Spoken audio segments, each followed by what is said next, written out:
Hi, I'm Robin. We're heading out across America in search of food bloggers' best recipes and secrets on The Camera Eats First. Why food bloggers? Food bloggers already have millions of faithful fans. Our food photography is fast replacing magazines. Every post comes with a story of home and heritage. I have a new show idea I would love to present to you, but there's a twist. Every recipe must include at least one local product that can also be featured. Remember, it's a sample, and yes, I'm the camera chick, the host, and the food blogger. Today we're visiting food blogger Robin Dahlman of Whisk and Dine at her home in Davidsonville, Maryland, a rural area that's nestled between the nation's capital and the Chesapeake Bay. Welcome to Whisk and Dine. Here is where my blog, hundreds of cooking videos, and my cookbook was created. There's a recipe I encountered a few years ago while visiting England and getting engaged that I found to be one of the most whimsical versions of a surf and turf I've ever seen. And so today for you, that is what I would like to make. This dish is called a beef and Guinness oyster pie.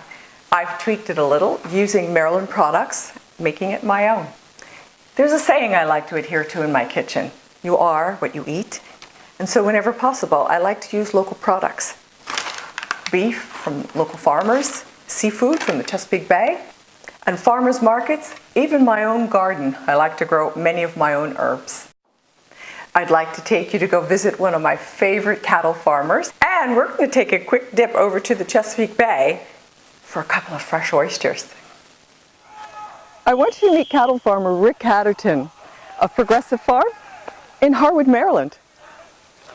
Hey Rick, how are you? Hi, I'm great. How are you? Good to see you. Good, it was a pleasure. Yeah, thanks for letting me come over and see all of your beautiful things going on over here. Absolutely, my pleasure. In my kitchen today, I'm going to be making a beef and Guinness oyster pie, kind of a pub pie that I picked up in England. And I really need good quality beef. And Well, you found the place. Why is yours the best? Well, I'm a 7th-generation farmer, and we haven't deprived from any of our feeding tactics. It's all hormone-free, steroid-free, Wow. antibiotic-free, and animal byproduct-free. Do you know how much everybody wants that? Well, I've heard.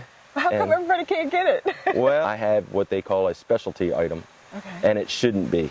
It should be the norm. They are raised on grass with their moms and for about a year, and then they're brought in, and then they are grain finished. Are they all they're all male or mixed? They are. They're steers. Okay.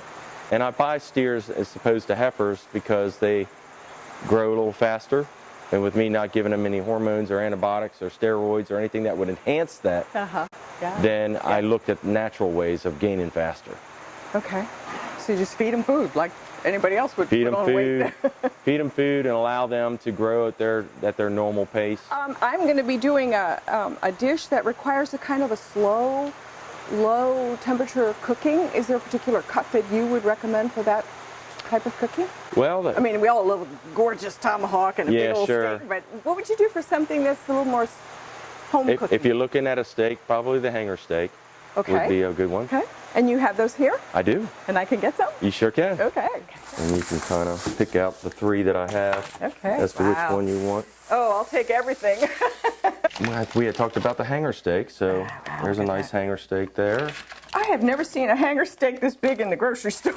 So they are grass raised for a year, and then they are finished for the last 6 months. Okay. And you don't give beer? No. No, don't get beer. Why do some cows get beer? I don't know. Maybe they need a drink from time to time. Right now, you're on a big giant oyster bed right now. Right here, we're at right now. Big oyster bed right here.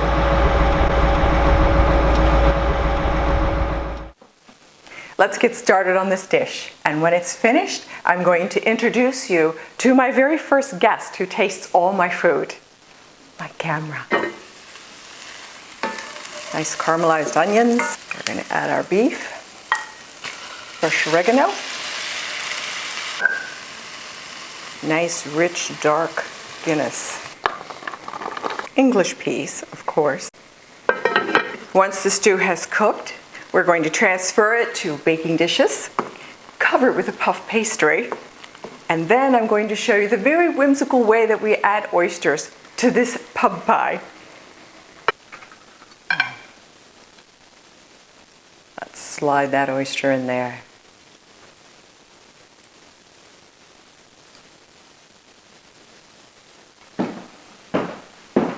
Smells delicious. Oh, it is, but you gotta give me a minute. Oh, the camera eats first? Yes. I know, there's hungry people upstairs. But they'll have to wait. Because in this house, the camera eats first. That's it for now. We'll see you again on The Camera Eats First.